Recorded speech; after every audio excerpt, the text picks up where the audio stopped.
Hello, my name is Marten Cordial, and as you know, I'm a writer.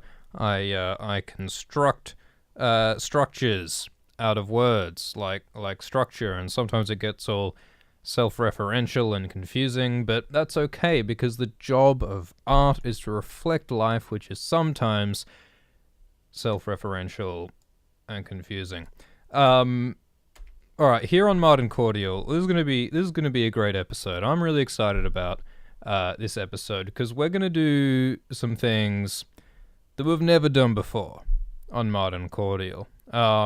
This time we're gonna write something good. Okay, it's gonna be great. And the way we're gonna do it is that I was speaking to my mentor, to my many advisors on the right way to learn how to word good. And they were saying, look, Marten, you need to find that seed of inspiration that serves as the foundation for the rest of the story to happen if you want to make things work out. And that critical seed that you start with, the idea that propels the rest of the story, is essential. So, hello Zasta, welcome to the stream. And so, what we're going to do as our first seed to really kickstart this rollicking tale, is we're going to get some random words from the internet. Of course, part of the point of the stream is that viewers are always welcome to suggest some kind of idea, some kind of name, some kind of word, some kind of stimuli, some idea for the story. So you're welcome if you got thoughts, Zasta, on what you want to see a story about. But another thing we want to try is we're gonna use random words to form the seeds of our story. Okay, so we're going on a dictionary and we're going to randomly select a few words to serve as the start of our story. And we won't necessarily use all of them, but we'll pick like at least one of this selection of words is going to be some really critical part of this story. Okay, it's going to be great. Welcome, Mosa. Let's get the pancakes griddling. That's how my ma said cooking pancakes. She was a griddler, came from a long line of griddlers, and ironically, she ended up getting griddled herself. All right, so I've clicked the random button 3 times. We have 3 words, random words from anywhere in the English language that are going to form part of our story. Word 1, escape valve. A valve on a boiler that lets steam escape. Man, that sounds quite appropriate for Gastrol, actually, doesn't it? I'm sure the Gastrol is full of boilers and steam and valves. But this new story we're going to write, it's going to have something to do with an escape valve. We're going to find a way to get an escape valve into the story. Word 2. Are you ready? Drum roll. We need sound effects, don't we? Word 2. Papulopustule. Papulopustule.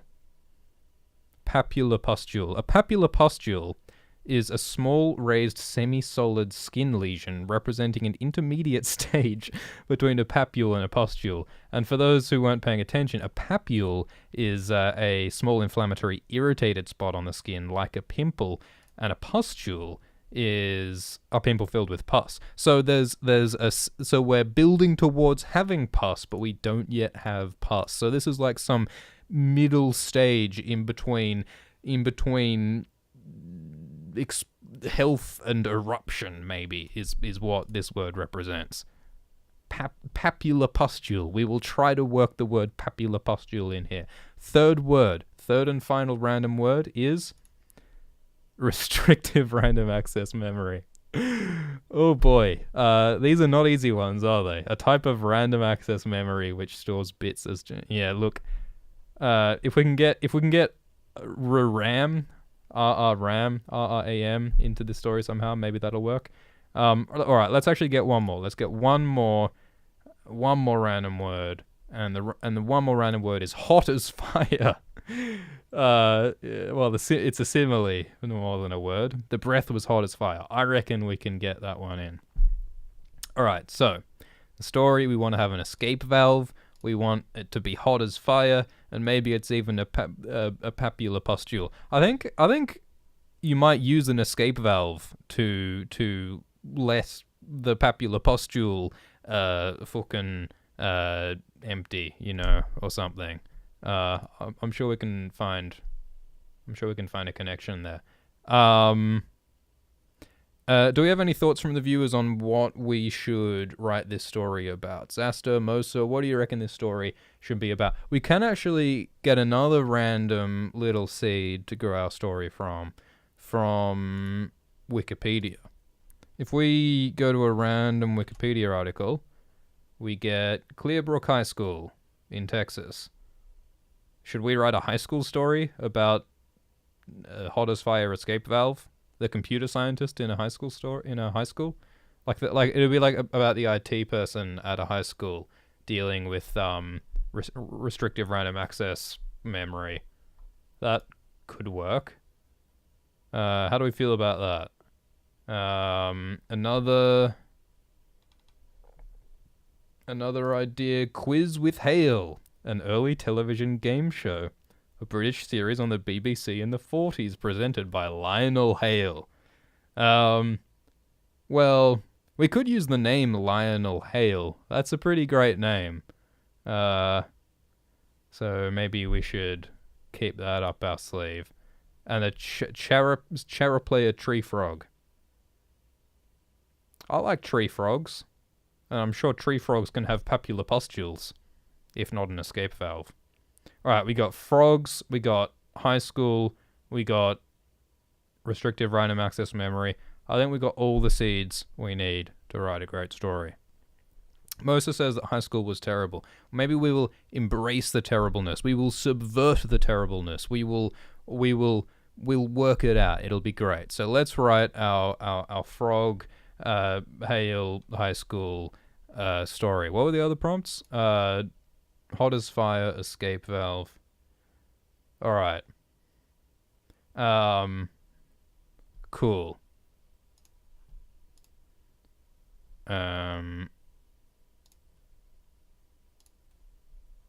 Alright. So, let's begin. So we're gonna need some kind of... Alright. Ms. Druthers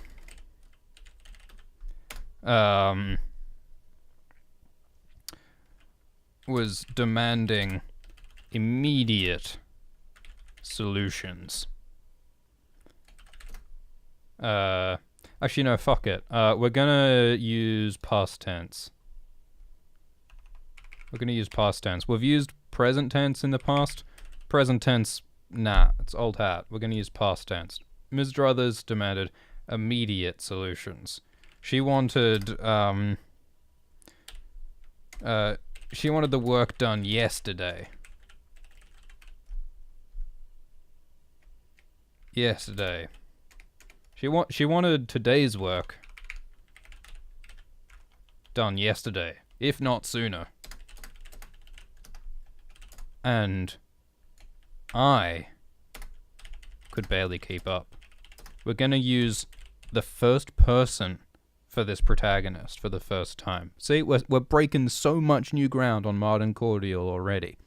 Ms. Druthers demanded immediate solutions. She wanted today's work done yesterday, if not sooner, and I could barely keep up.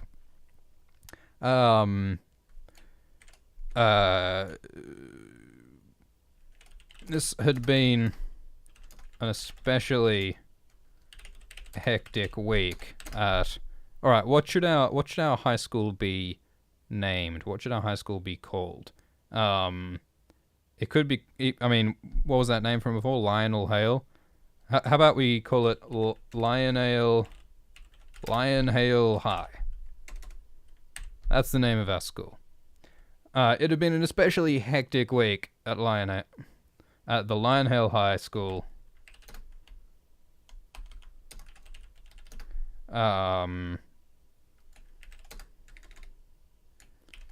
IT department. When are we setting this? Are we setting this in like the recent past or the present or like slightly in the future? I'm trying to think about what kind of technology a high school IT person might have to contend with, because back in the day it used to be, those slotty cards that they had to feed into the room-sized computers. And now it's, holograms of Tupac inside people's retinal display cameras and such.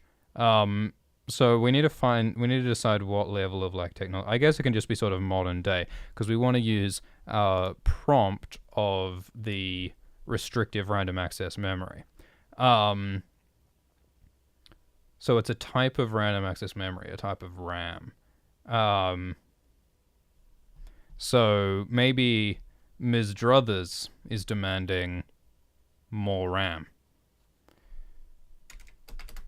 Alright, let's just set it in the present. So 3 broken laptops. A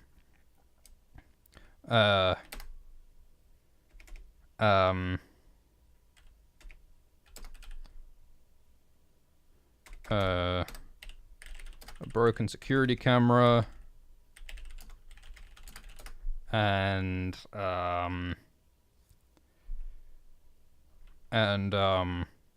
what's her name?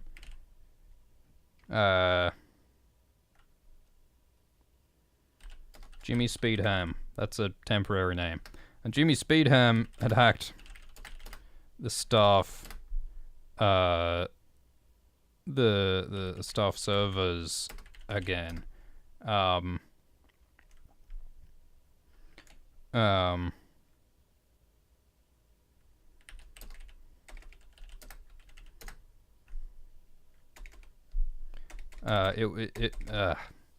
Ms. Druthers demanded immediate solutions. She wanted today's work done yesterday, if not sooner, and I could barely keep up. This had been an especially hectic week at Lionhill High School. At the Lionhill High School IT department. 3 broken laptops, a broken security camera, and Jimmy Speedham had hacked the staff servers again. Took all of Tuesday to reboot, and to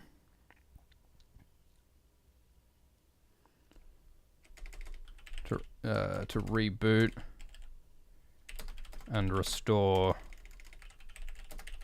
the old file system. G'day, Project 70. We are writing a high school story. What do you know about R.A.M? The way we're playing it is that we've got these prompts that we need to work into the randomly selected prompts that we need to work into the story. So we've got hot as fire, escape valve, papular pustule, and restrictive random access memory are some of the prompts we need. All right, Project 70 knows all the RAM. I'm sure you can help us out. Ms. Druthers demanded immediate solutions. She wanted today's work done yesterday, if not sooner, and I could barely keep up. This had been an especially hectic week at Lionhill High School IT department. 3 broken laptops, a broken a dodgy security camera, and Jimmy Speedham had hacked the staff servers again. It took all of Tuesday to reboot and restore the old file system. And now,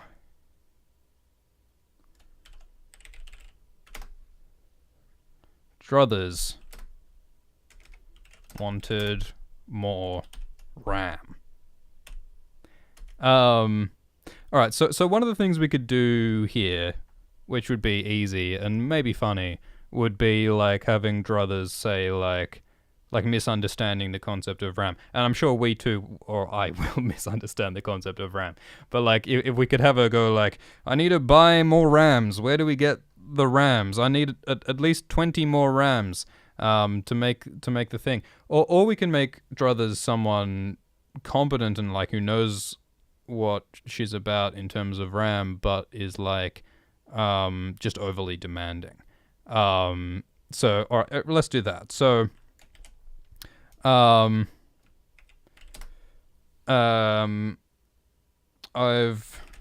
got class full of students who can't, what would a high school need a whole bunch of RAM for? What's the most like processor intensive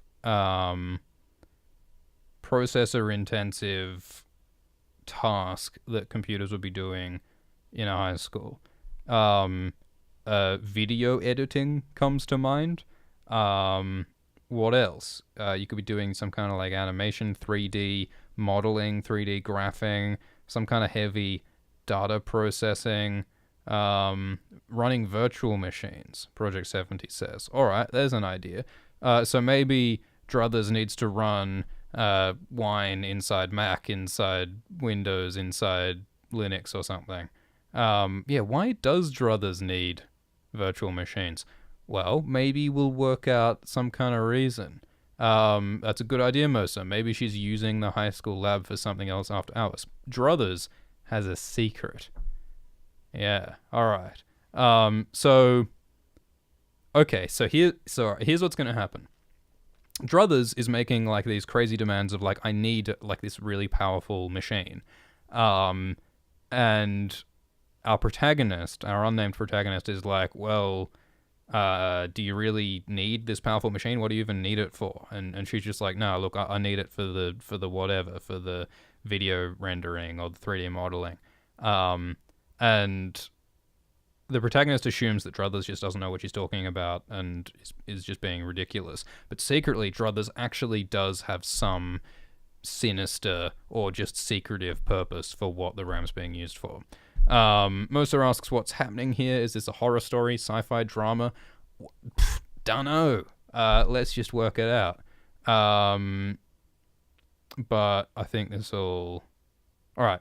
Ms. Druthers demanded immediate solutions. She wanted today's work done yesterday, if not sooner, and I could barely keep up.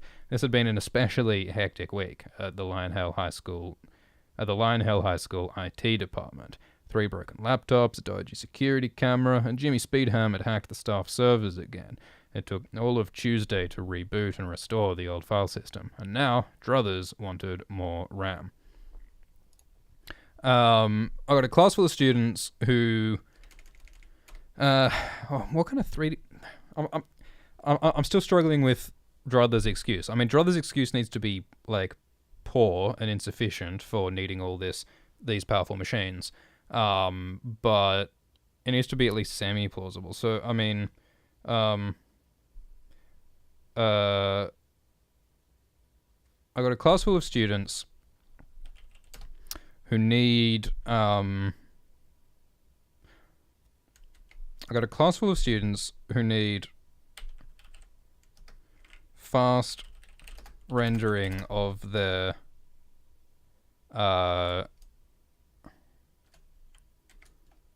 modeling assignments.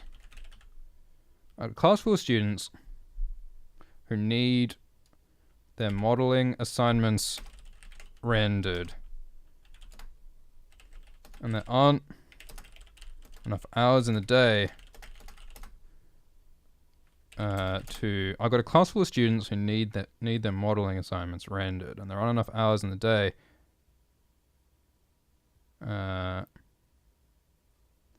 modeling assignments doesn't sound like...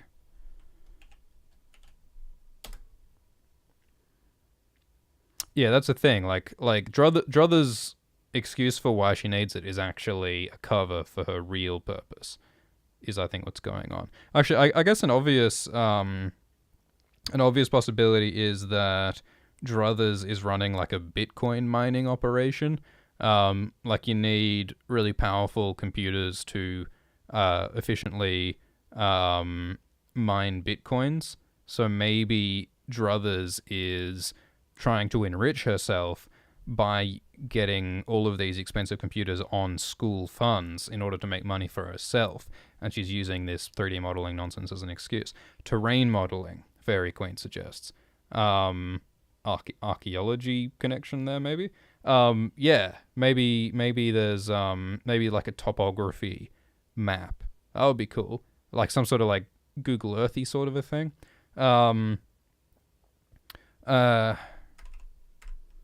I mean, it seems like pretty advanced shit for high schoolers to be doing, but like, sure. I got a class full of students who need their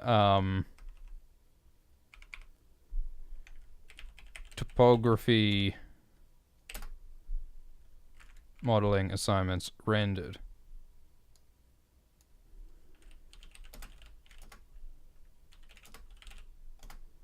And they won't get done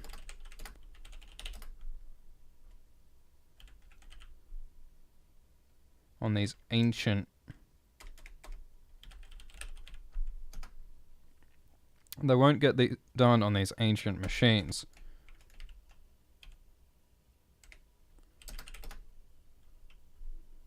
Machines, she complained, waving her arm theatrically. Oh yeah, that's a good idea. That's a good idea, Mosa, that it's a high school for gifted kids, and that's why their budget is so big. And that probably makes it a more interesting setting anyway. We can get a little bit Hogwartsy with this, and have really sort of like smart, mysterious, clued-in kids. Could be cool. Project 70 says that R.A.M isn't very relevant in Bitcoin mining. So that's all the more reason for the protagonist to be suspicious of Druthers. Oh, yeah, no, actually, yeah, no, that doesn't really make sense. Yeah, well, maybe we can just frame it as Druthers wanting more powerful computers in general, and the R.A.M is just one of the things that comes along that. Alright, 70 needs to go do some real computing instead of fictional computing. Fictional computing's way more important, I think. But, you know, whatever you gotta do, 70. Alright. I've got a class full of students who need their topography assignments rendered. And they won't get done on these ancient bloody machines. Complained, waving her arm theatrically. Various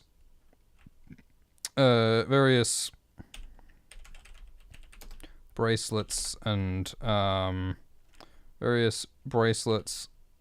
beads jangled about her wrist. Various bracelets and beads jangled about her wrist. And her earrings swung wildly from pendulous lobes. That's fun. Alright, what's a good first name for Druthers, do you think? Alright, maybe to get a good first name for Druthers, we'll go back into our random prompt generation machine. We'll go back to Wikipedia, and we will go to a random page until we find a good name. Oh, Shangri-La. Nice. We could call her Shannon. Shannon Druthers.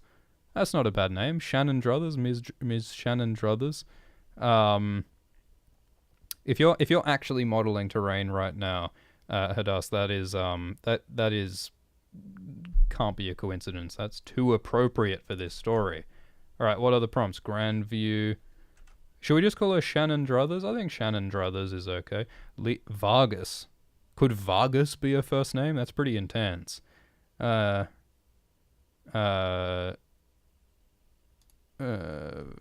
Vargas. Pepperan suggests Shannon Letitia. That's pretty intense. Hyphenation in the first name is a bold play. Maybe Letitia could be her secret middle name that we'll reveal later. But yeah, no, we'll go with Shannon. Alright, so Shannon Druthers was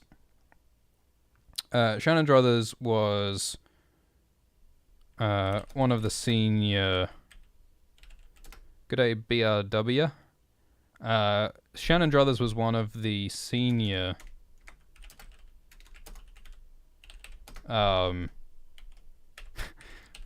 pedagogical directors. What was the senior director of applied pedagogy.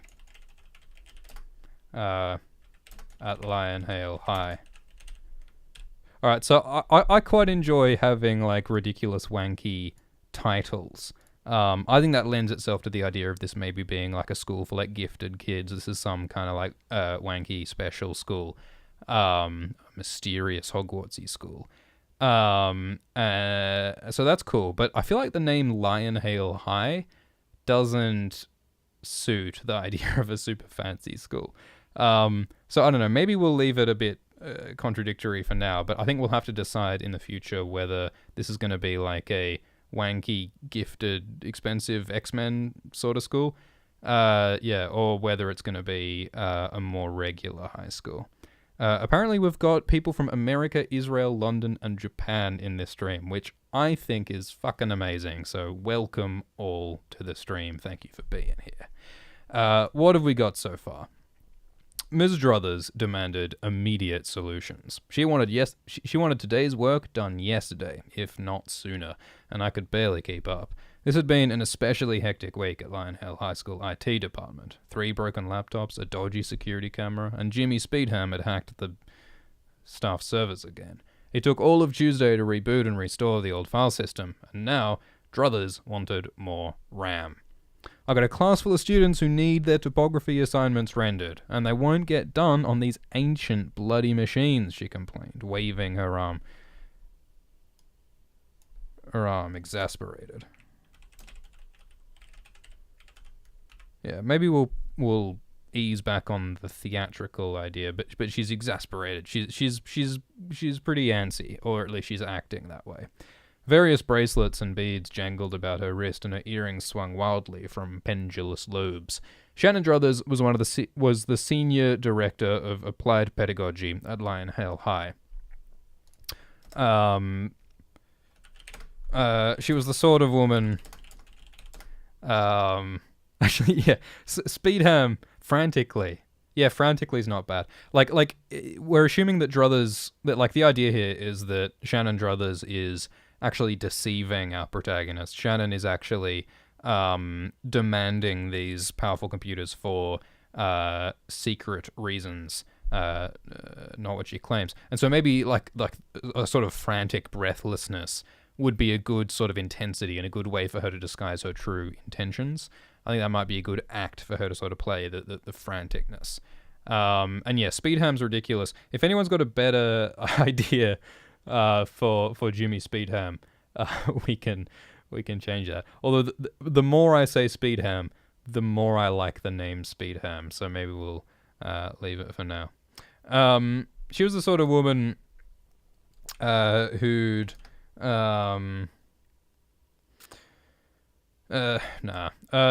Druthers Shannon Druthers was the senior director of applied pedagogy at Lionhead High.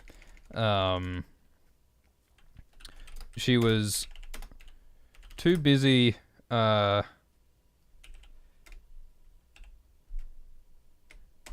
She had no time.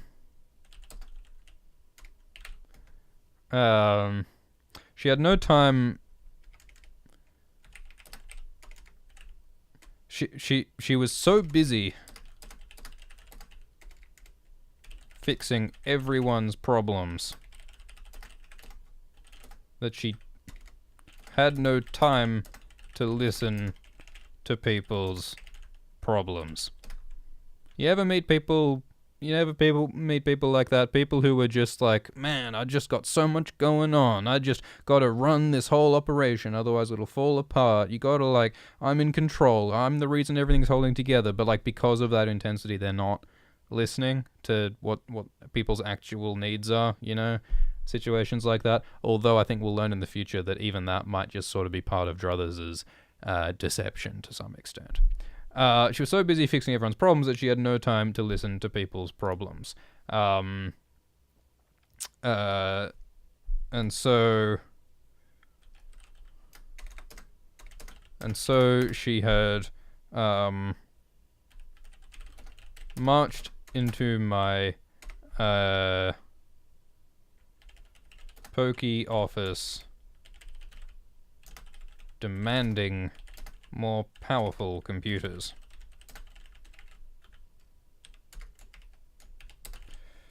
I don't understand. I don't understand the problem.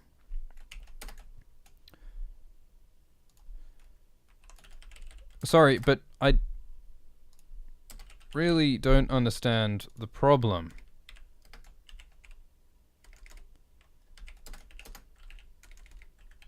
I said suppressing a long suppressed sigh. How do we say that better? He's holding back a sigh that he's held back for some time. This is like a week's worth of sighs.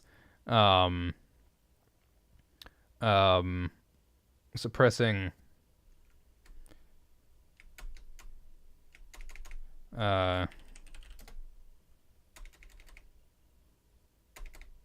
sorry, but I really don't understand the problem, I said. The PCs in the PCs in that lab were upgraded just last year. They should be more than sufficient for anything your topography students need. Yeah, suppressing a week's worth of size. Yeah, that's great. Sorry, BRW is Brandon. It's hard to keep track of all the aliases. But yeah, that's great. I said suppressing, or you could even say a long week's sigh, even maybe. That's weeks worth of sighs. I think it's sort of like one long sigh is probably what it should be. Yeah, there's buffering problems. Apparently that sucks. We're gonna try and improve the buffering issues in the near future, actually. Sorry, but I don't understand the problem, I said. Suppressing a week's worth of sighs. The PCs in that lab were upgraded just last year. They should be more than sufficient for anything your topography students need. What software?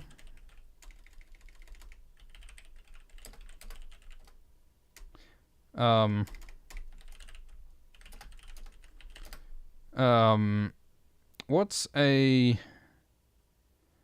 name for a program that would be used to map topography? Is Hadass still here? Because I'm sure she could help us out. They're just using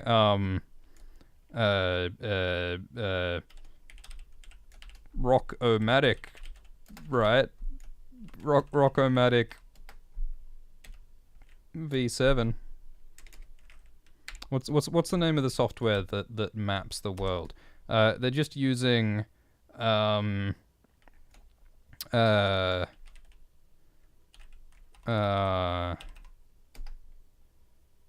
they're just using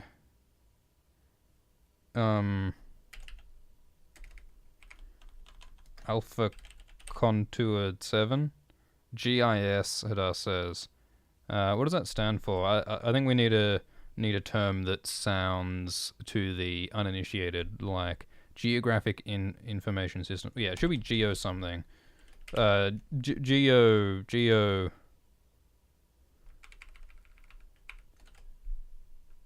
X7. That sounds like a secret helicopter.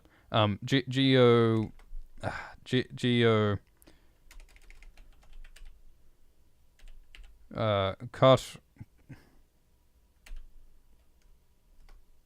Cartog. We're just using Cartog 7, right? I don't think that even supports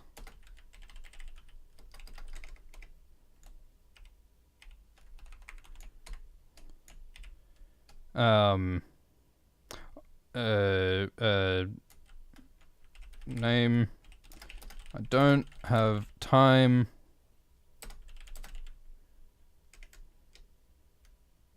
I don't have time for delays. I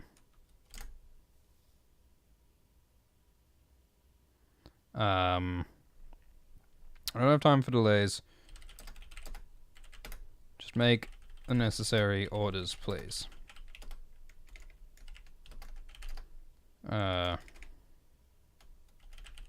Shannon gave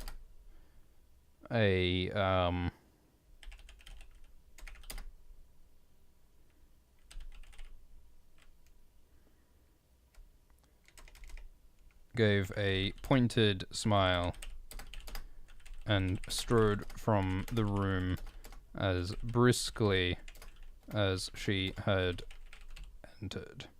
Okay.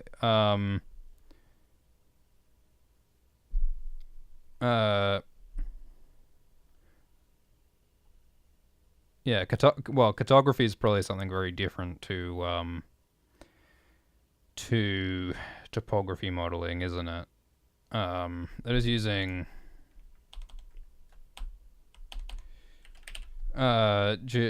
geo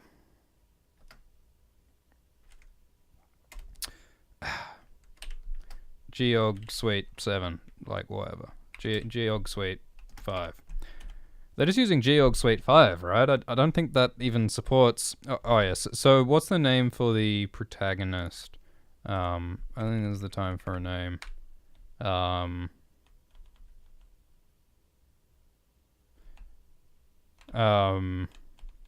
well, maybe we can put that off. I don't have time for delays. Just make the necessary orders, please. Yeah, we don't have the protagonist's name. We haven't decided on a gender either. I think anything could work. We don't really have much of a personality for our protagonist yet. We're just trying to make him relatable enough, I think, for now. Sorry, but I really don't understand the problem, I said, suppressing a week's worth of sighs. The PCs in that lab were upgraded just last year. They should be more than sufficient for anything your topography students need. They're just using Geog Suite 5, right? I don't think that even supports... Look, I don't have time for delays. Just make the necessary orders, please. Shannon placed a rec form on my desk, gave a pointed smile, and strode from the room as briskly as she had entered.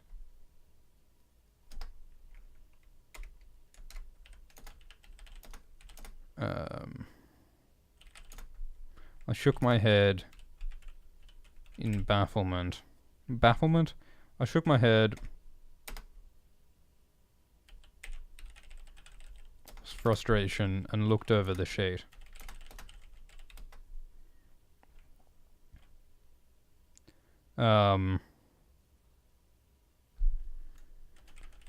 Despite her refusal...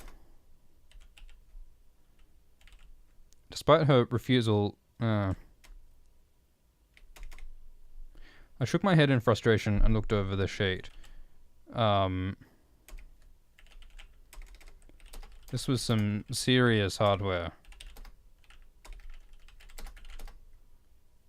This was some serious hardware she wanted. Total overkill.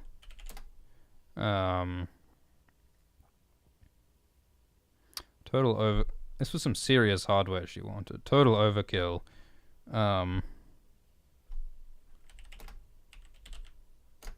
Total overkill for the high school lab. But, well, I wasn't paying.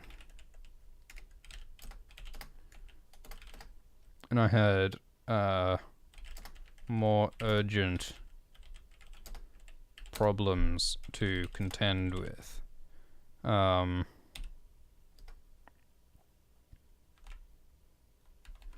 Yeah, good point, Mosa. So total overkill for the high school lab.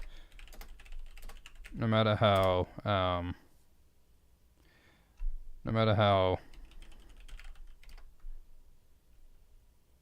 advanced and gifted the students were. Yeah, I think that line needs to be contextualized with an earlier line talking about like a gifted thing or whatever. Yeah. But, well, I wasn't paying, and I had more urgent problems to contend with. I turned to... welcome back, 70. I turned back to my monitors and... and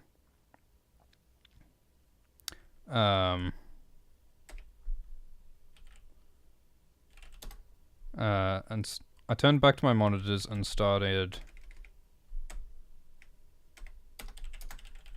back to my emails.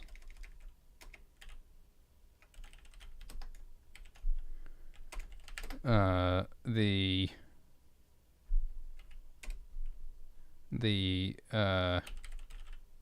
demands never ended.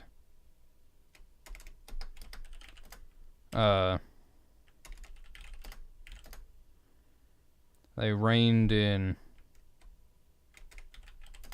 They came in daily waves, and it was his job to shovel back the ocean. That's nice. I turned back to my monitors and I turned back to my computer.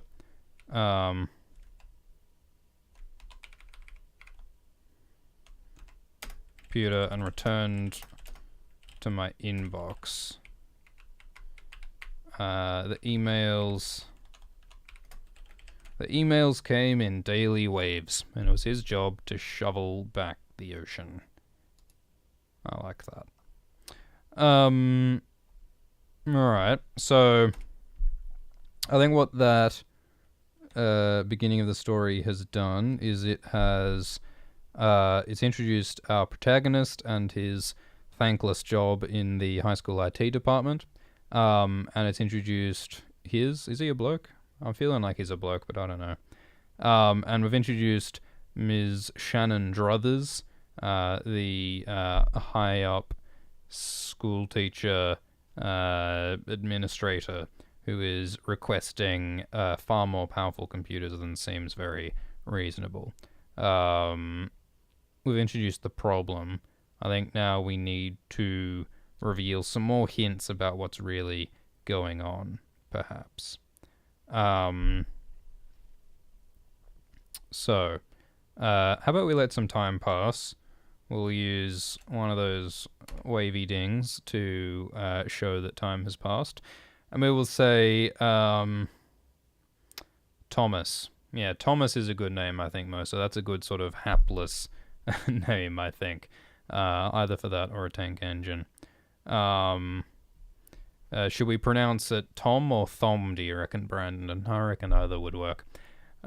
So... Thomas, I don't have any time for delays. Just make the necessary orders, please. Shannon placed a rec form on my desk, gave a pointed crimson smile, crimson's a bit much, and strode from the room as briskly as she had entered. I shook my head in frustration and looked over the sheet. This was some serious hardware she wanted. Total overkill for the high school lab, no matter how advanced and gifted the students were. But, well, I wasn't paying, and I had more urgent problems to contend with. I turned to my computer and returned to my inbox. The emails came in daily waves, and it was his job to shovel back the ocean. Okay, so time passes. I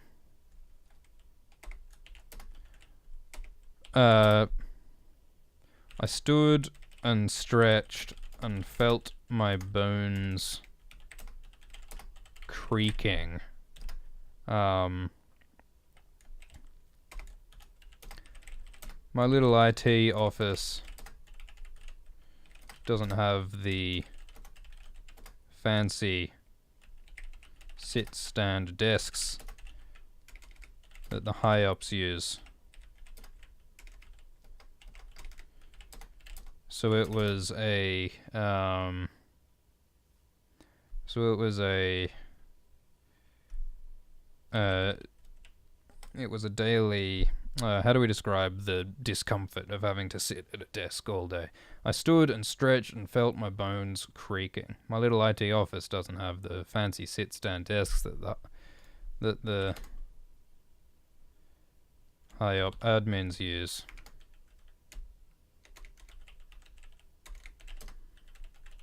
That the senior staff use. So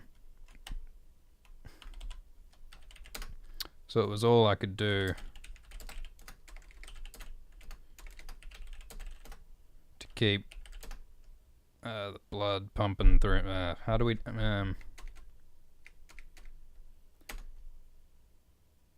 so it was all I could do to...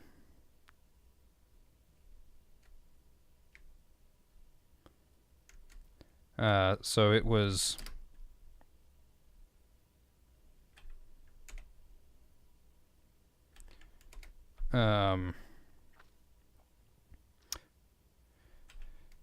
so it took a lot to shake the day's aches from his body after hours hunched at the machine to keep my legs and myself awake, Adust suggests. So it took a lot to yeah, that's good. It took a lot to keep my legs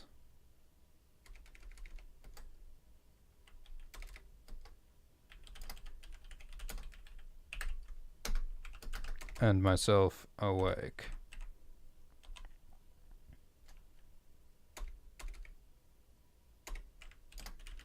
Hunched over the computer. I think we're overthinking this sentence. I stood and stretched and felt my bones creaking. My little IT office didn't have the fancy sit-stand desks that the senior staff used, so it took a lot to keep my legs and myself awake. A lot of stretching.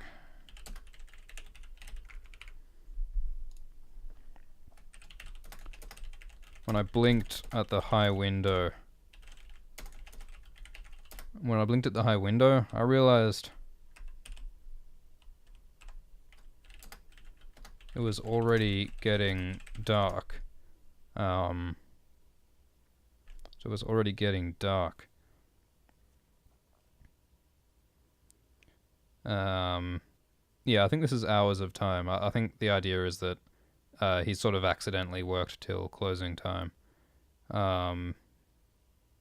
When I blinked at the high window, I realized it was already getting dark. Yeah, no, it's starting to get to the evening because I think that Thomas is about to make a discovery. I stood and stretched and felt my bones creaking. My little IT office doesn't have the fancy sit-stand desks that the senior staff use, so it took a lot of stretching to keep my legs and myself awake, hunched over the computer. Oh, it was an escape valve, wasn't it? Escape valve. Maybe when he stretches, when he stands up and stretches after working, it's like opening the escape valve on a boiler to let the steam escape.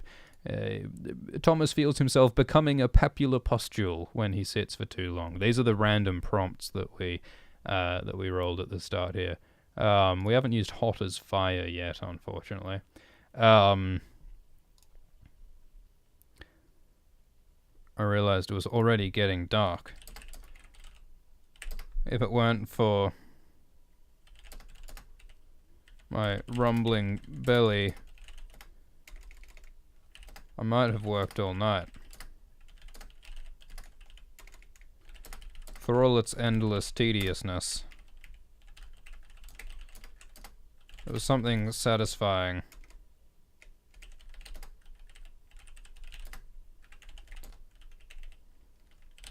about getting his work done. Ew, bum pustules. All right.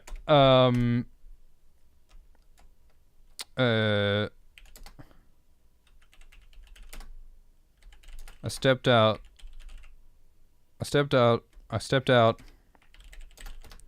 into the scuffed, I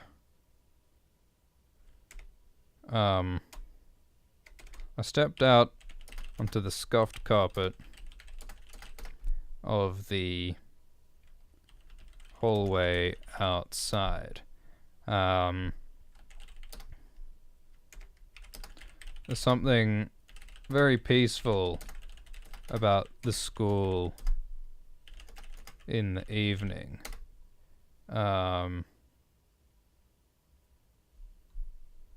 yeah, we slipped back into second person. Good catch, Brandon. There's something very satisfying about getting my work done. I've stepped out onto the scuffed carpet of the hallway outside. There's something very peaceful about the school in the evening. All day, children shout raucous. How do you spell raucous? Shout. Wait, did we just forget how to spell raucous again? All day, children shout raucous through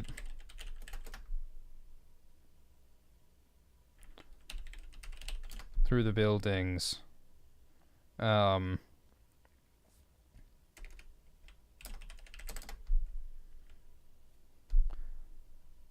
Like alright, this is a bit of a lame simile, but like a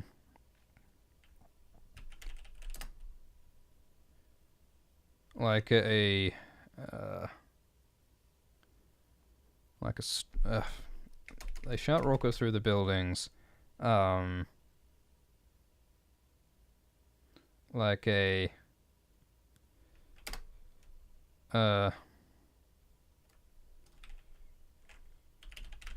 raucous tree full of birds. What's a good bird species that gets real raucous in a tree?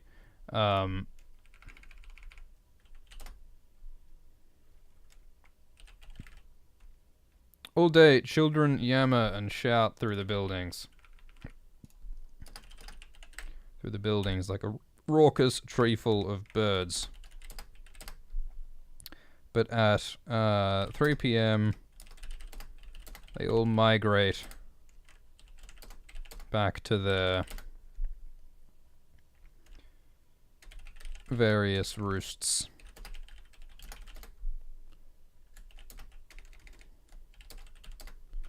And I can sit content and peaceful in the tree. It's even a nice view.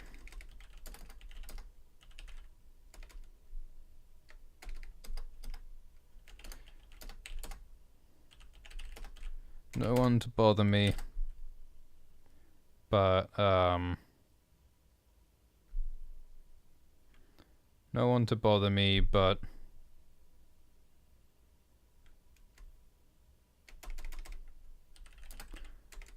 just me and the cleaner. Alright, what's a good name for the cleaner? Let's pick something random. What's a good name for the cleaner? Tadan.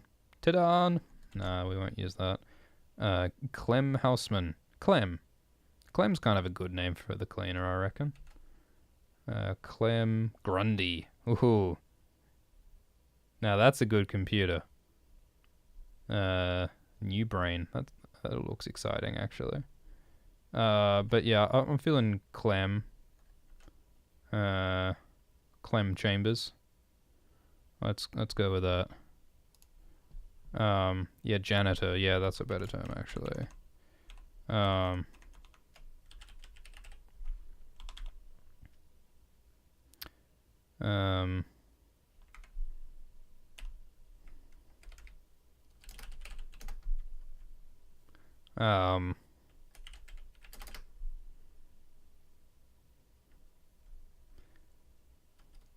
He's a half-deaf older gentleman with nothing but patience and benign smile. And I thoroughly enjoy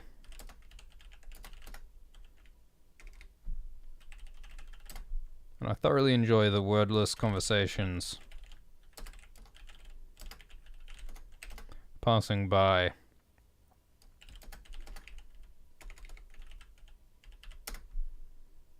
Passing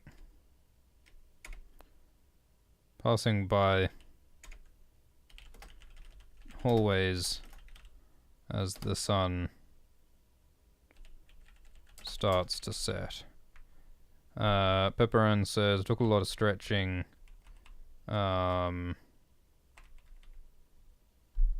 Stretching to, yeah, that's a good point. Thank you, Pepperan. Custodian. Yeah, that's a fancier term for janitor these days, isn't it? I stepped out onto the scuffed carpet of the hallway outside. There's something very peaceful about the school in the evening. All day, children yammer and shout through the buildings like a raucous tree full of...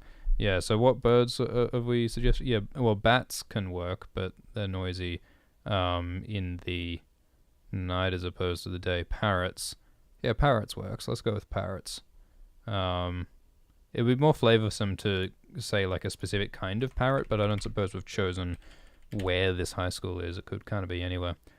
Like a raucous tree full of parrots. But at 3 a.m, they all migrate back to their various roosts, and I can sit content and peaceful in the tree. Just me and the janitor, Clem.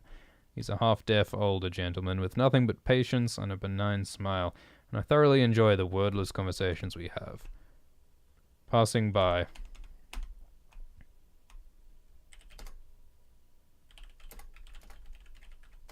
The nods and smiles as the sun starts to set. Man, that's almost romantic. Maybe Thomas has a bit of a crush on Clem. I'm sure someone ships that. So I stand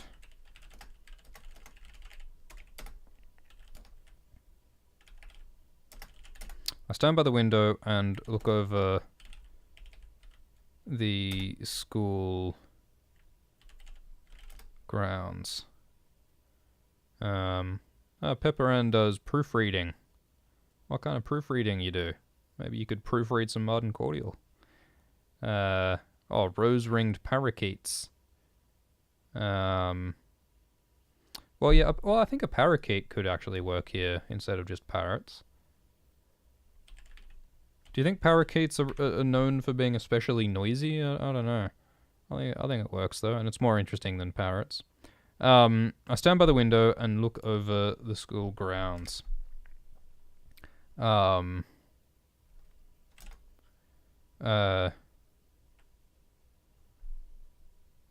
Silent and dormant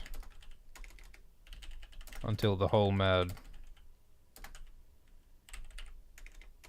cycle recurs tomorrow.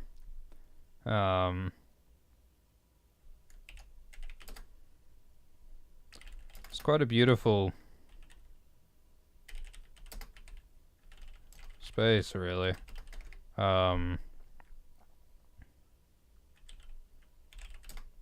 Adapted from an old monastery. Adapted from an old 16th century monastery that the administrators...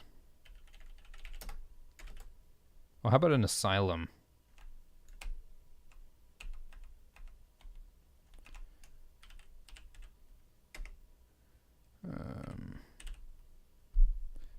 Adapted from an 18th century asylum bought by the administrators. The administrators in the 60s. In the 70s. A strange building to use as a school, I thought.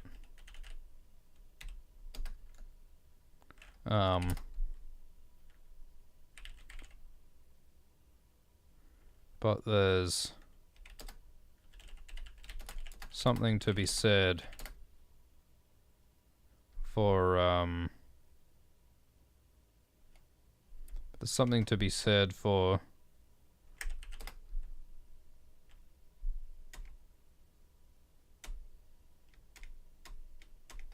there's some discussion over whether treeful is a word, and I dare say you can have an anything full. I mean, you could have a boat full, although you'd probably say a boatload, and you could have a teacup full. You could have a fridge full. You could have a bucket full. You could have I'm trying to think of something funny. You could have an anything full. So I wouldn't worry too much about that. The real question is whether or not to hyphenate it. Actually, yeah, that looks really ugly hyphenated, so I'd say you wouldn't hyphenate it. How long is it so far? Pepper asks. Yeah, 10 to full. Yeah, you could do that. What we've got so far is 550 words. So that's like, you know, that's something. That's a start. But there's something to be said.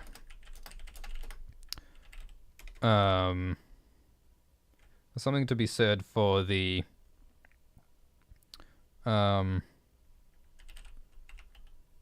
time-smoothed. There's something to be said for the time-smoothed stones and the moss.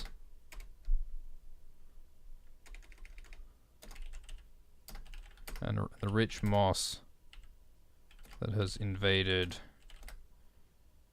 A rich moss that has invaded the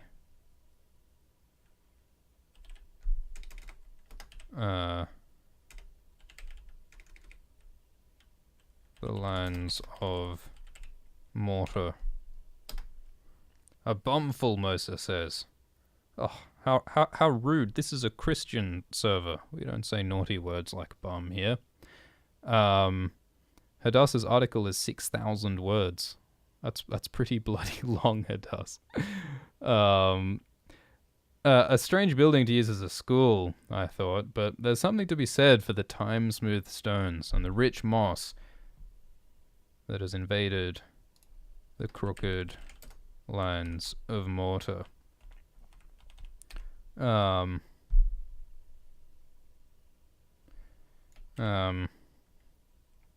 So, I mean, yeah, there's an obvious opportunity here to allude to, you know, dark secrets and ghosts and some kind of haunted asylum vibe. And maybe we'll get to that later, but I think this is cool for now.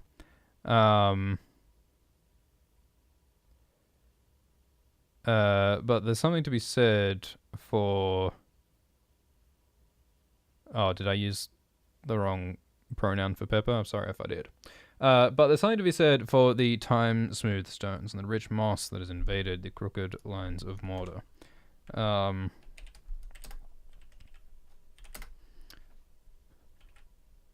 It feels...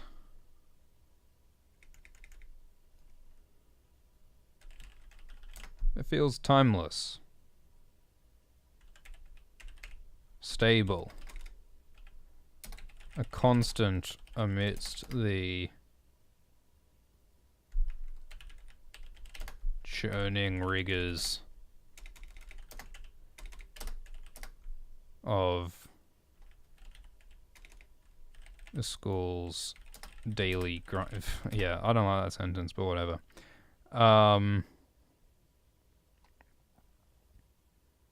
Pepperan says he wouldn't proofread for free because at some point you need to value your time and effort, otherwise no one will. That is some wise shit, Pepperan. I think you're right. And yeah, Mosa, yeah, I also like, yeah, the contrast between, you know, we're talking about dedicated WAMs and computers and IT, but we're also talking about this old stone asylum building, which feels very different. So yeah, I think that is nice. The metaphor I was gonna go for here is to say that, like, oh, you know, like the school during the day is like a churning sea or something, but during the night it's like a dry seabed. It's like placid and empty and flat. I think that might have been a nice image to go for, but yeah, I don't know. Feels timeless, stable, constant amidst the churning rigors of the daily grind. Nothing ever It's a bit silly to cut off mid-sentence maybe, but a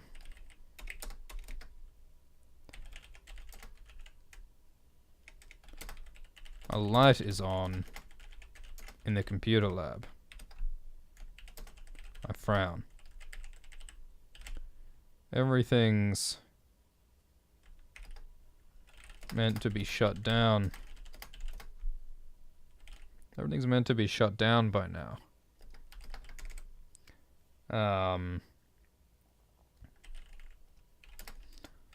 There's an automatic system. I spent weeks setting it up.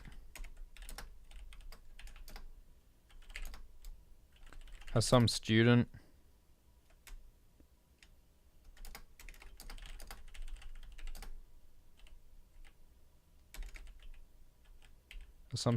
tampered? Has some student broken?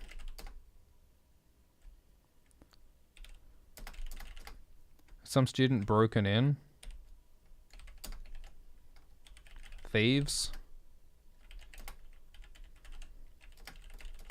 Wouldn't be the first time.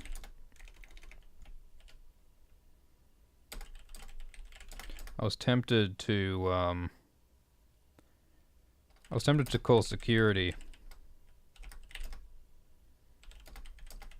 But in all likelihood,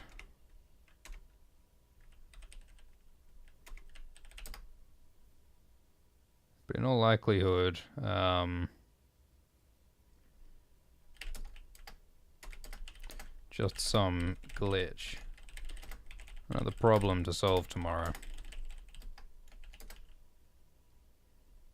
I headed out onto the grounds.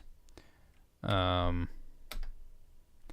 mystery, Brandon says. At last. Yeah, you're not wrong. It has been a slow start, I think. Well, this has not been quite as immediately gratifying as Jackson Space Boots, I'd say. But I think we're getting somewhere. And yeah, that's a good idea, Mosa, to have the room dark except for the one glowing screen. I think that's even more mysterious. A faint light is on in the computer lab. The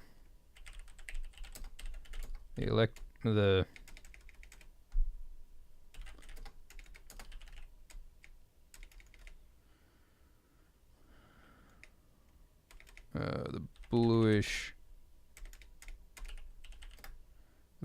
glow of a computer screen.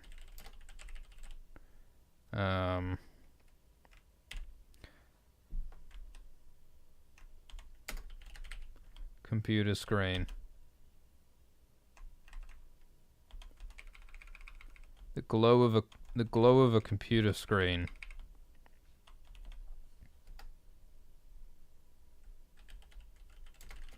Amidst the night. Yeah,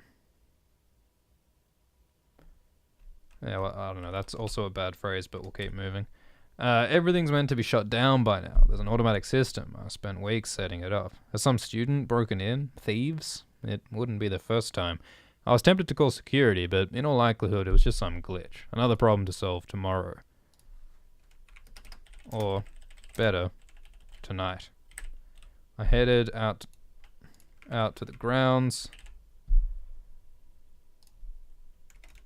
and approached the glow. I After Marten is done, yes, please tell me if really did give a speech to be treasurer for your club. Oh, 70 gave a speech to be elected treasurer. You'd have my vote. You'd have my vote, 70.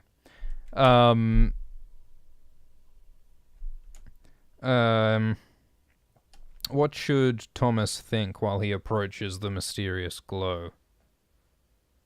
I don't know. His mind might be racing with possibilities as to what it is. Although I think he's just sort of chosen to assume that it's something insignificant. But he's about to find that it's not. Oh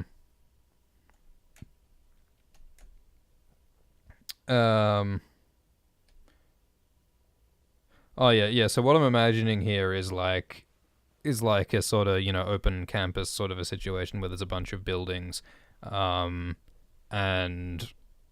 Thomas looked out through the window over the sort of grounds towards other buildings. I think that's how he's seen the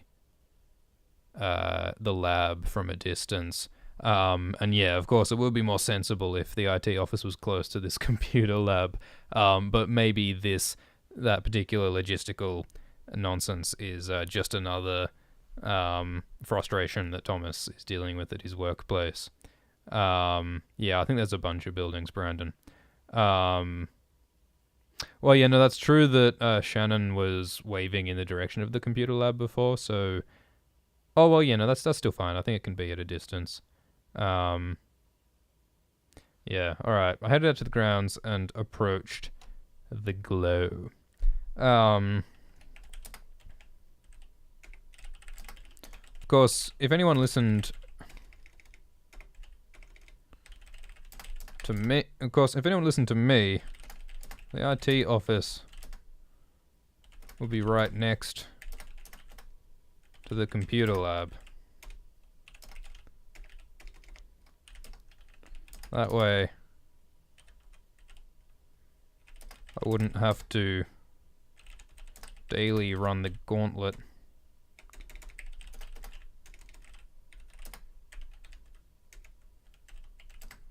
I wouldn't have to run the daily gauntlet of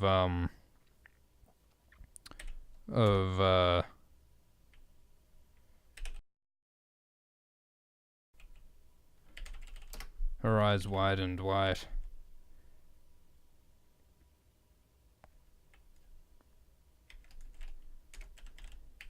Thomas,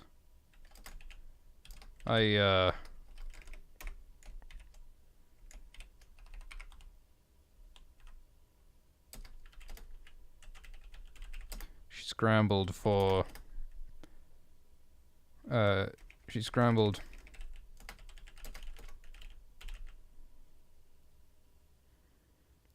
close the window.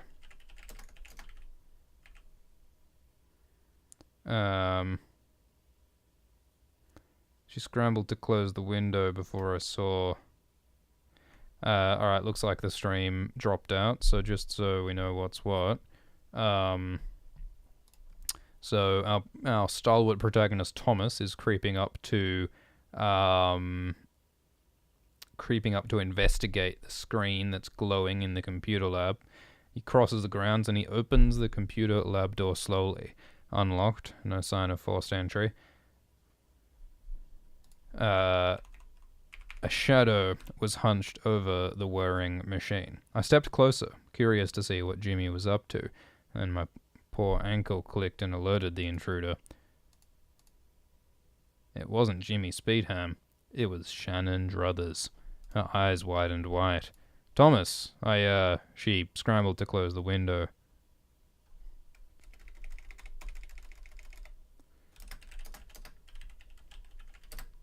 But I glimpsed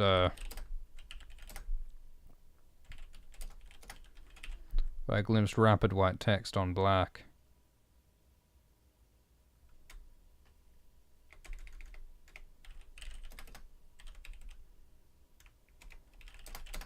And I caught a glimpse of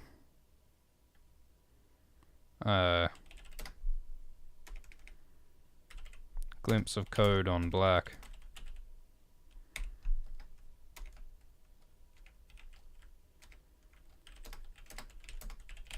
What are you doing?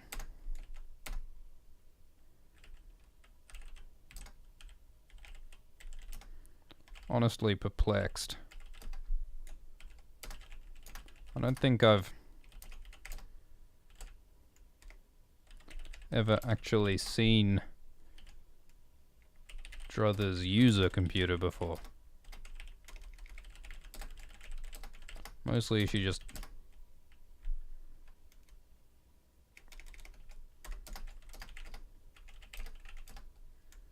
all she ever seemed to do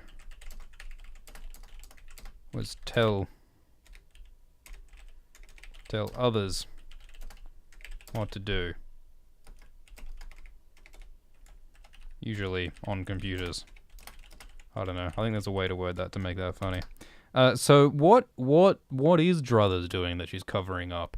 Brandon suggests demons and shit, which I would never want to pass up. Could be hacking, could be some kind of secret plan, some kind of secret nefarious scheme that Druthers has going on. Maybe she's hacking a bank, maybe she's defrauding someone, maybe she's controlling political systems, maybe she's influencing elections, maybe she's getting industry secrets, maybe she just wants to give her old RuneScape character some extra fish. What is Druthers up to? I haven't decided yet. Something nefarious with these powerful computers.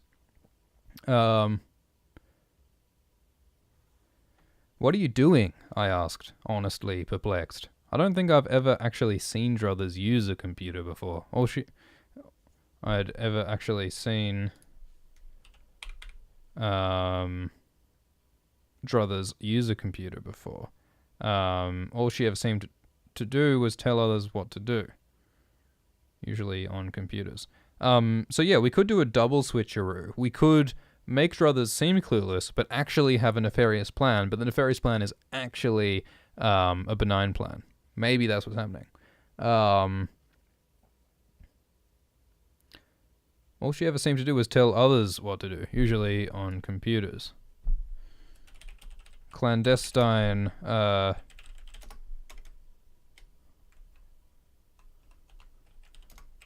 evening of clandestine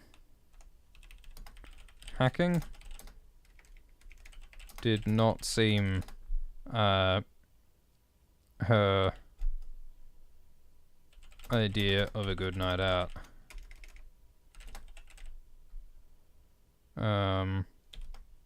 Yeah, well, maybe Druthers is actually investigating the online activities of Jimmy Speedham.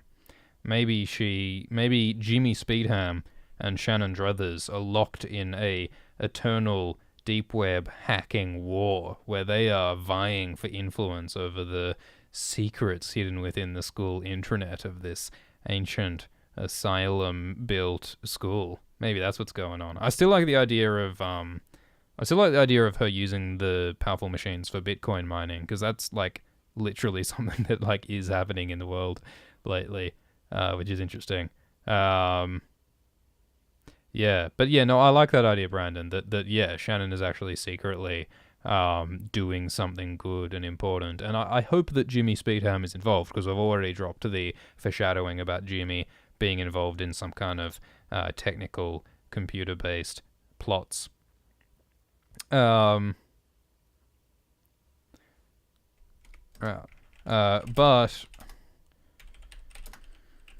I could hear the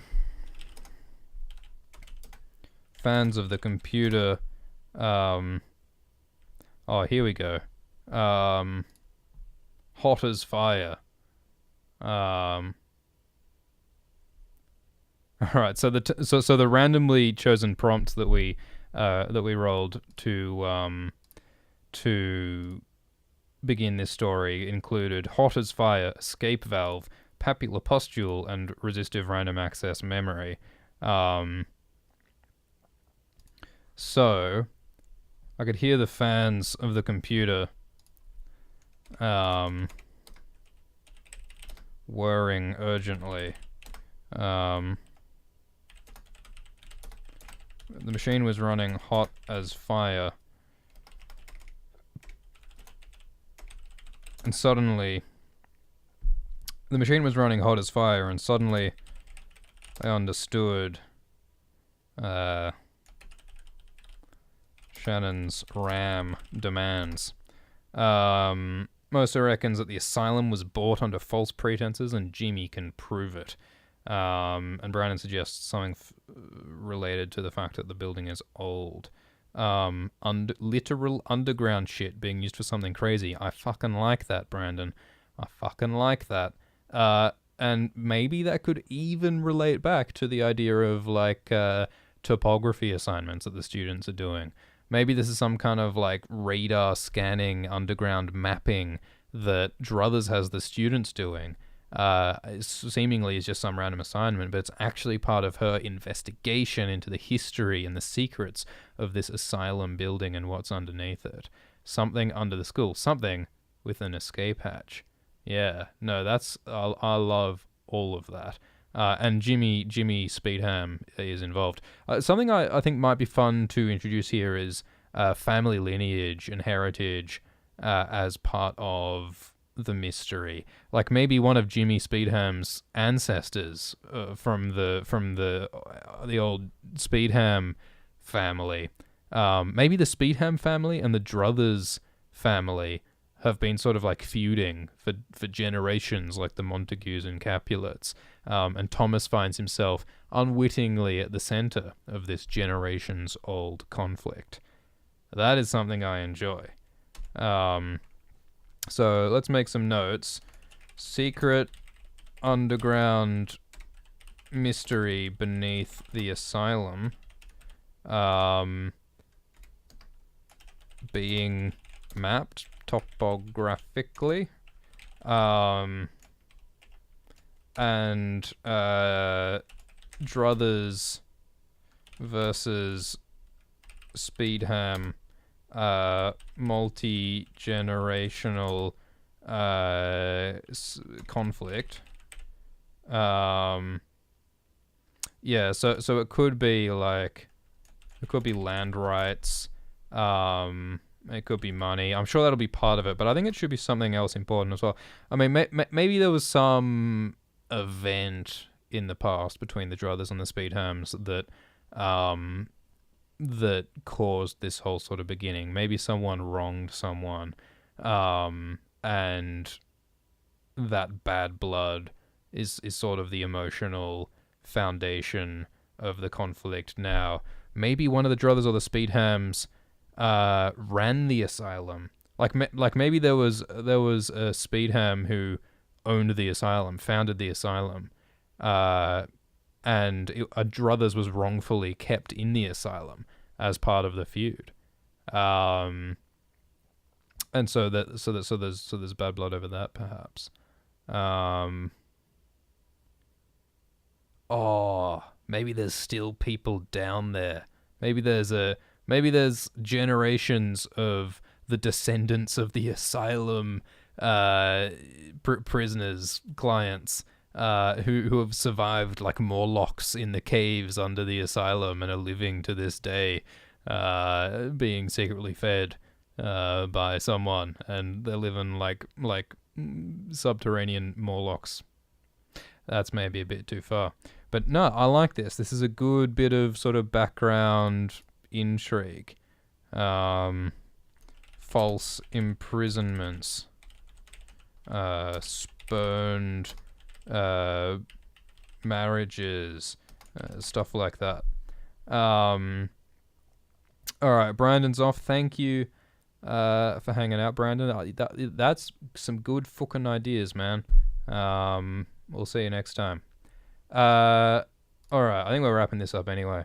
So those are sort of the ideas for what the sort of future mystery will be about. What are you doing? I asked, honestly perplexed. I don't think I'd ever actually seen Druthers use a computer before. All she ever seemed to do was tell others what to do, usually on computers. An evening of clandestine hacking did not seem like her idea. yeah, mole people is always something. But I could hear the fans of the computer whirring urgently. The machine was running hot as fire, and suddenly I understood Shannon's R.A.M demands.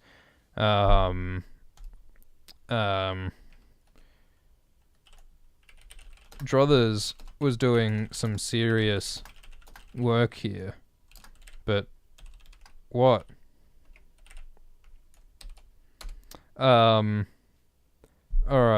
So the real question is how do we end this first chapter? We've got this confrontation between Thomas and Shannon. And Shannon has a few options here.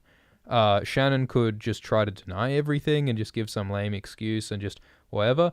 Or Shannon could try to recruit Thomas into her plot. I think Druthers could probably manipulate Thomas. She could threaten him. She could do all sorts of things. But she certainly wouldn't tell Thomas the whole story. So I think there's going to be like some degree of revelation, perhaps, but this is definitely not going to be a full revelation. I think Thomas will get manipulated by Druthers for the time being. So how is she going to achieve that? I'm doing some serious work here, but what?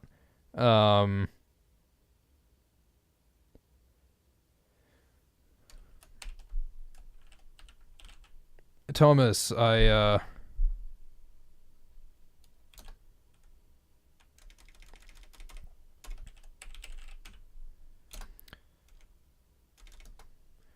Druthers,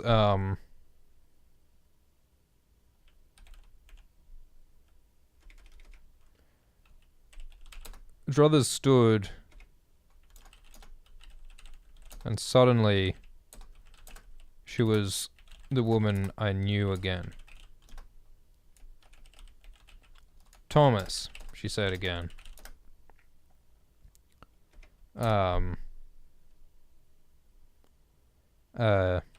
In short,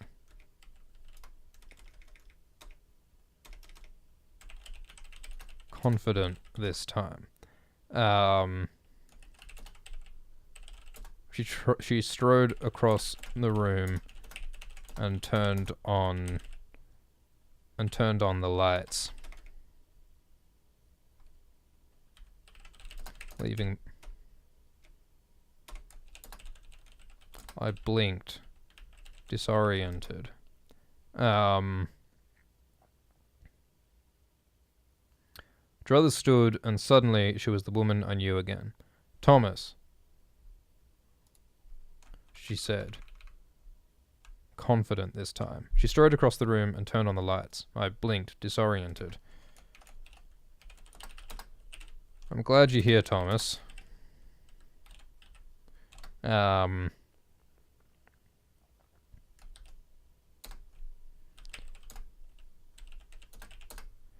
glad you're here, Thomas. I need you to reconfigure the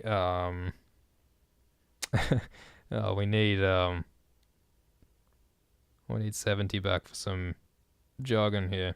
I need you to reconfigure the what's that term for I need you to reconfigure the RAID stack.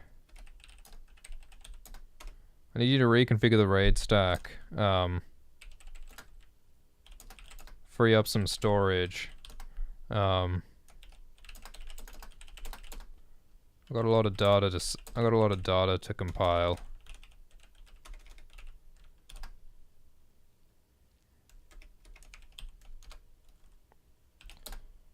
I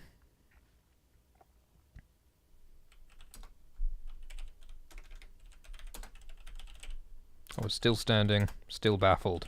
I think this is the sort of protagonist that Thomas is. I don't think Thomas is going to be terribly proactive or assertive in this story. I think Thomas is going to be a bit of an Arthur Dent sort of protagonist, I think. I was still standing, still baffled. The RAID stack?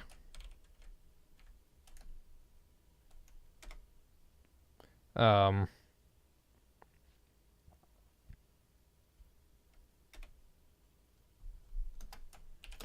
asked. Still standing, still baffled.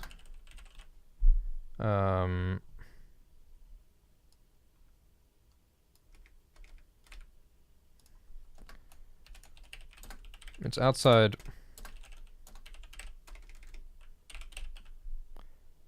I asked, still standing, still baffled. It's outside work hours, Shannon.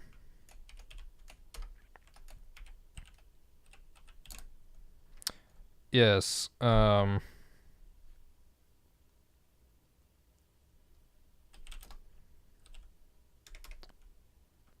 yes, and so overtime,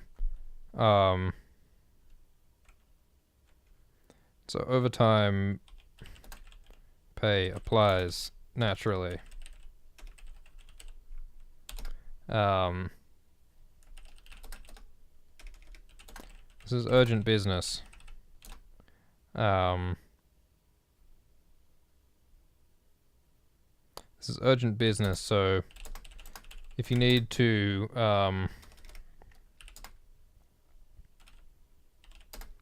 this is urgent business, so if you need to skip the morning meetings tomorrow, this is urgent business, so if you need to skip the morning meetings tomorrow,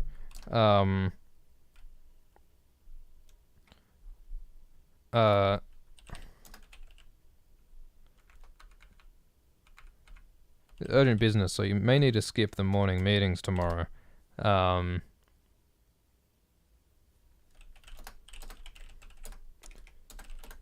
of course the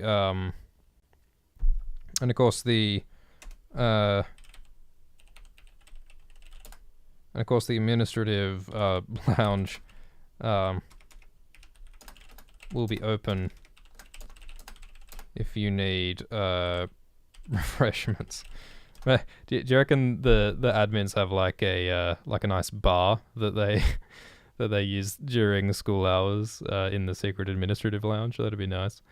So basically, I think Druthers is just trying to sort of like sweet talk Thomas with just like some just basic like workplace perks she's trying to offer to sort of seduce him into doing this work for her, which is maybe not the most advanced political manipulation, but I think that'll suit.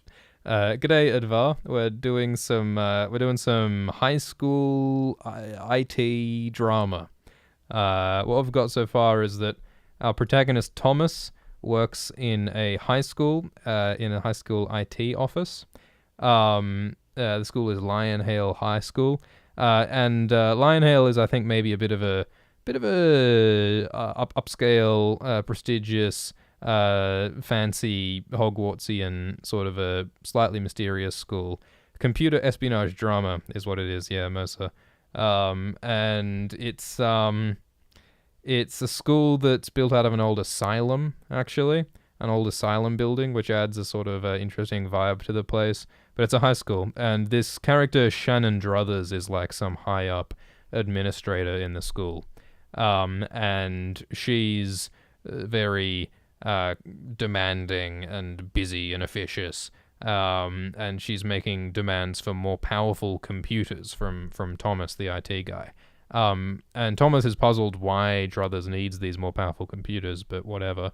And now he discovers in the evening when the school is meant to be shut that Druthers is working on something in the computer lab at night. And we learn that Druthers has some kind of secret project that she's using these powerful computers for. And there's also this other thing going on with this student called Jimmy Speedham, new name pending, who may also be involved somehow with this drama. But I think we're wrapping up the chapter. So we're having a confrontation between Shannon Druthers and Thomas. And she is trying to manipulate Thomas into helping her in her plot. Druthers stood, and suddenly she was the woman I knew again. Thomas, she said, confident this time. She strode across the room and turned on the lights, leaving me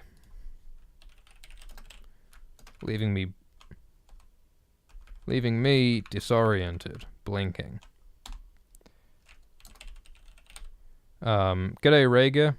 You had a school meeting. Well, that's quite appropriate for the story we're writing. We're writing a story about a high school, set in a high school, and there is some intrigue and drama happening in the IT department of this school. This administrator has some secret project that our protagonist Thomas has stumbled into. Druthers stood, blah blah blah. I'm glad you're here, Thomas. I need you to reconfigure the RAID stack, free up some storage. I got a lot of data to compile. The RAID stack? I asked, still standing, still baffled. Still standing in place, perplexed. It's outside work hours. It's outside work hours, Shannon. Yes.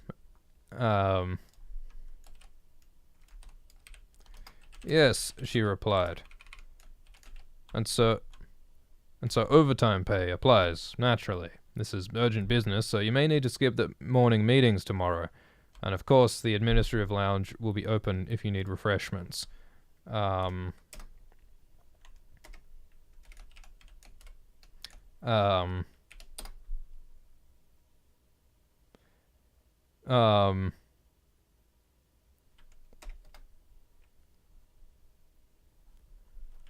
I blinked again. I think we overuse blinking, but blinking is great for showing that a character is a little bit nonplussed. It's a good sort of beat in the story, I think, sometimes. I blinked again.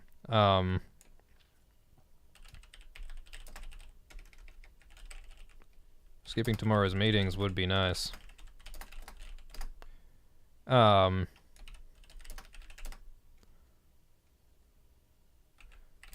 But what are you... But what are you doing?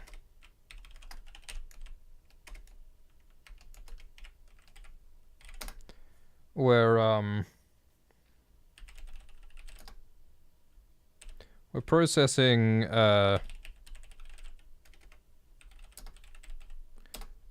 we're processing topographical data for the 10th form students.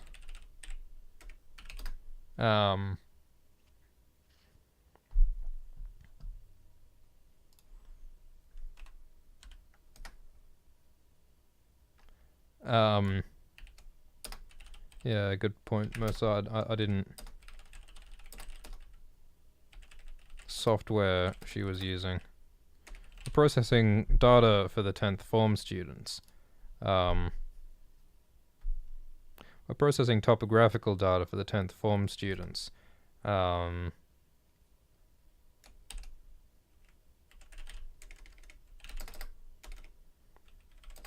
Merging all their separate data sets to form a complete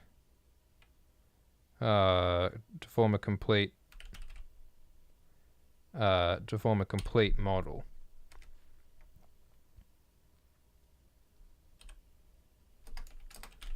A map.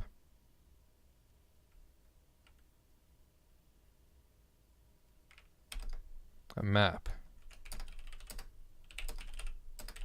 We need it done tonight. We?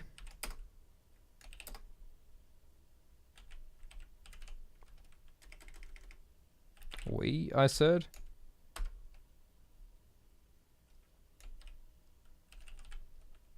Yes. She smiled. You and me, Thomas. We're building a map.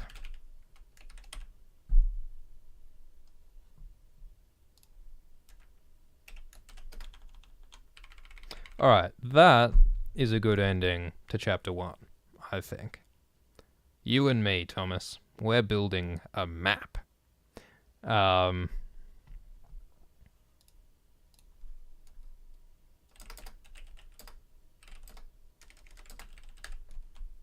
You and me, Thomas. We're building a map. So I like that it's happening tonight. It gives a sense of urgency. It gives a sense of a time limit. There's some real fire burning under the arse of the story now. I think I think it now feels like we're going somewhere. And Thomas still has no idea what Druthers really wants.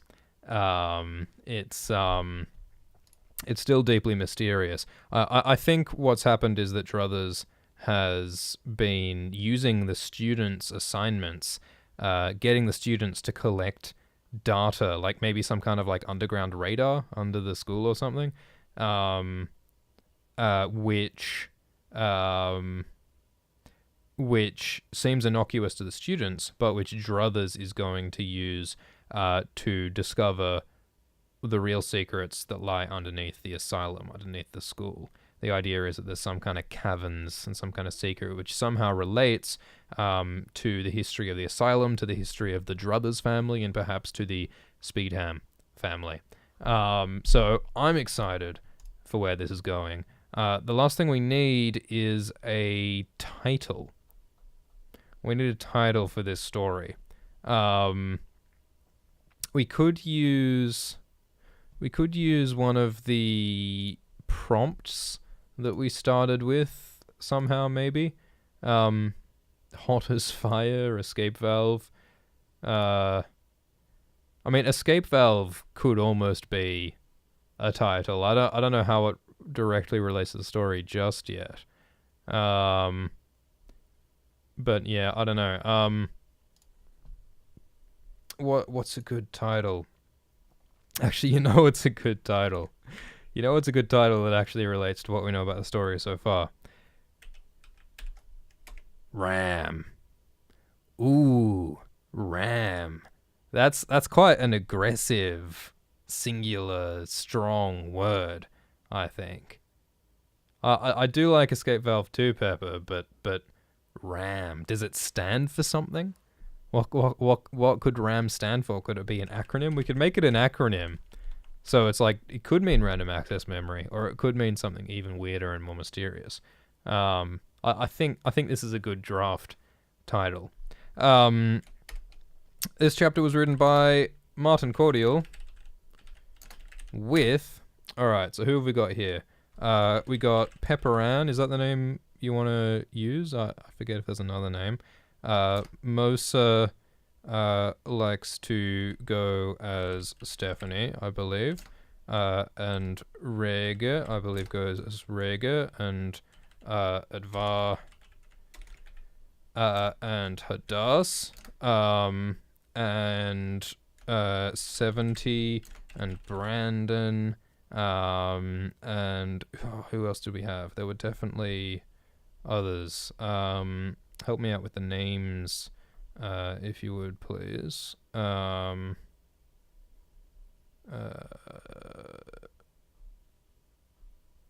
I'm not sure. Thomas and the Philosopher's R.A.M. Oh, that's awesome. I don't know why everything we write veers into Harry Potter territory. George. Which name is George? Oh. Right, okay, so...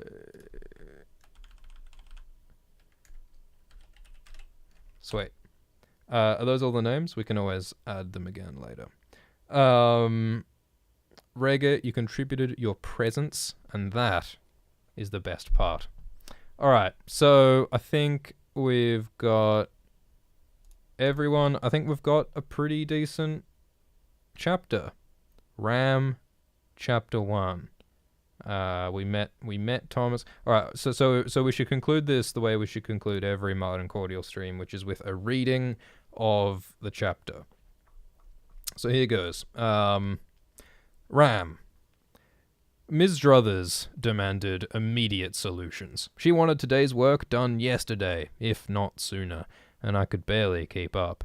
This had been an especially hectic week at Lionhale High School IT department. 3 broken laptops, a dodgy security camera, and Jimmy Speedham had hacked the staff servers again. It took all of Tuesday to reboot and restore the old file system, and now Druthers wanted more RAM. I've got a class full of students who need their topography assignments rendered, and they won't get done on these ancient bloody machines, she complained, waving her arm, exasperated. Various bracelets and beads jangled about her wrist, and her earrings swung wildly from pendulous lobes. Shannon Druthers was the Senior Director of Applied Pedagogy at Lionhale High. She was so busy fixing everyone's problems that she had no damn time to listen to people's problems. And so she marched into my pokey office, demanding more powerful computers.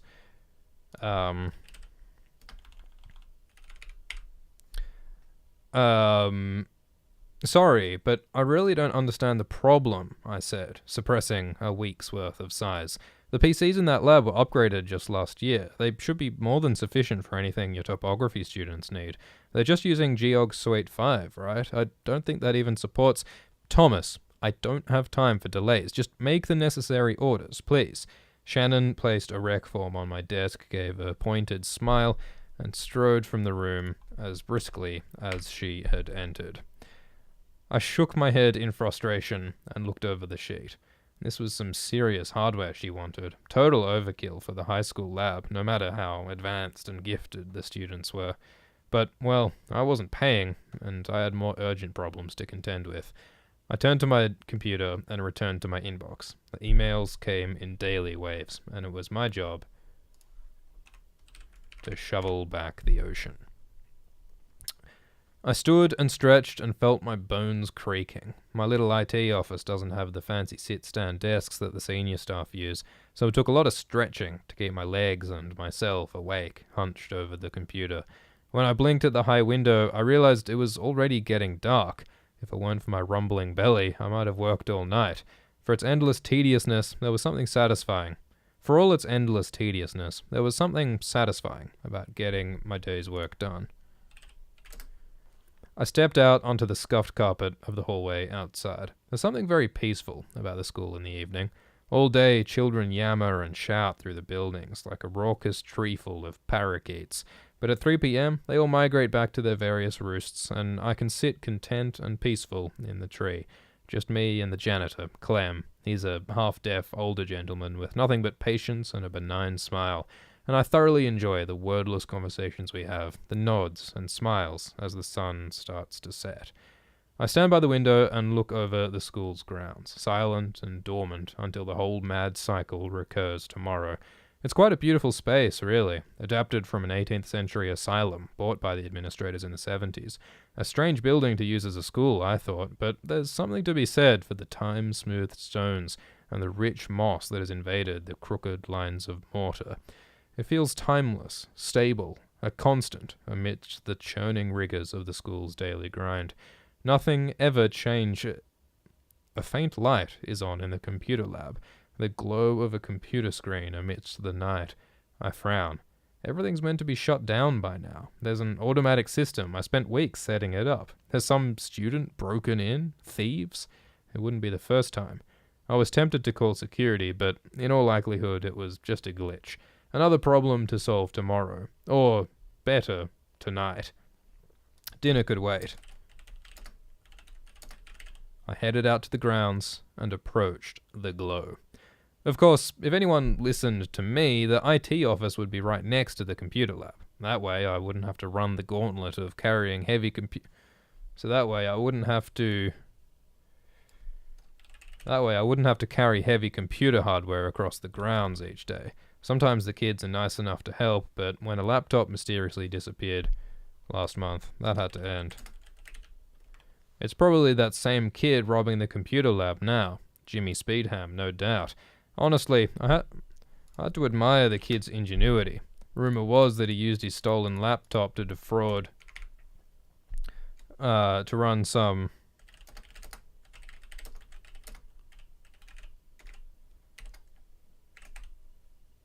a real entrepreneur.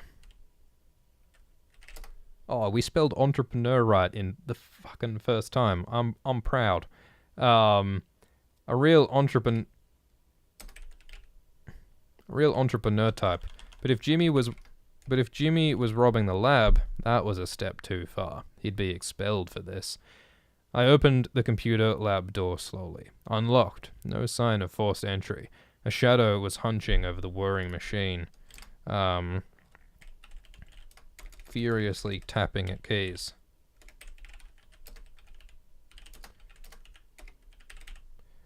I stepped closer, curious to see what Jimmy was up to. And then my ankle clicked and alerted the intruder. It wasn't Jimmy Speedham. It was Shannon Druthers. Her eyes widened white. Thomas,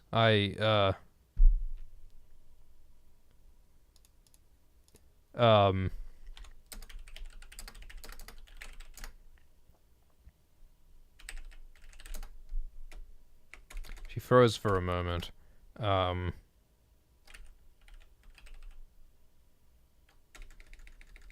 She froze for a moment.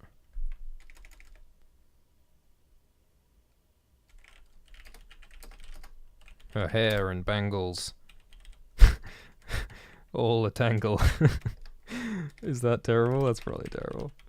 Her hair and bangles all a tangle. She scrambled to close the window on the PC, but I caught a glimpse of code on black. "What are you doing?" I asked, honestly perplexed. I don't think I'd ever actually seen Druthers use a computer before. All she ever seemed to do was tell others what to do, usually something on computers. An evening of clandestine hacking did not seem like her idea of a good night out, but I could hear the fans on the computer whirring urgently. The machine was running hot. Yeah, hot as fire. It's nice to use one of the prompts, but it doesn't suit it as well. The machine was running hot, and suddenly I understood Shannon's R.A.M demands. Began to understand. And suddenly Shannon's R.A.M demands began to make sense. Druthers was doing some serious work here, but what? Druthers stood, and suddenly she was the woman I knew again. "Thomas," she said, confident this time.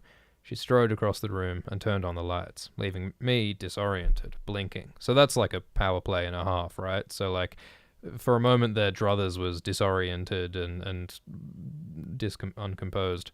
But by turning on the lights, she sort of blinded Thomas and kept herself in charge, is sort of what that play is meant to represent. "I'm glad you're here, Thomas. I need you to reconfigure the RAID stack, free up some storage. I've got a lot of data to compile." "The RAID stack?" I asked, still standing in place, perplexed. "It's outside work hours, Shannon." "Yes." "It's dark." "Yes," she replied, "and so overtime pay applies, naturally. This is urgent business, so you may need to skip the morning meetings tomorrow. And of course, the administrative lounge is still open if you need refreshments." I blinked again. Skipping tomorrow's meetings would be nice. "But what are you doing?" I didn't recognize the software she was using. "We're processing topographical data for the 10th form students," she said.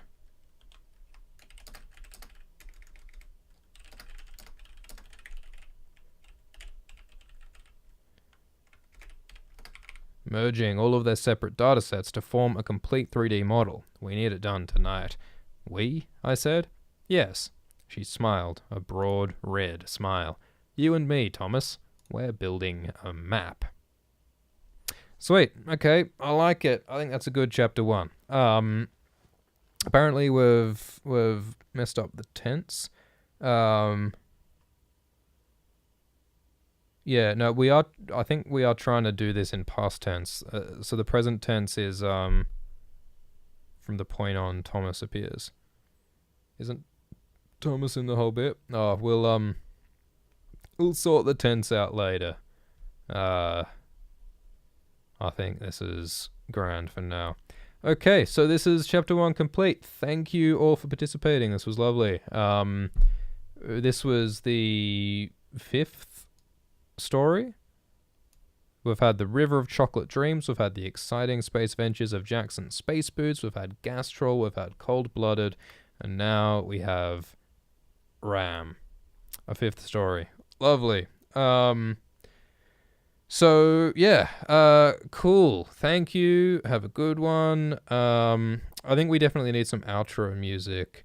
Um, I think we need some outro music for Marten Cordial. Some kind of a credits roll, because when you end streams, it often feels abrupt.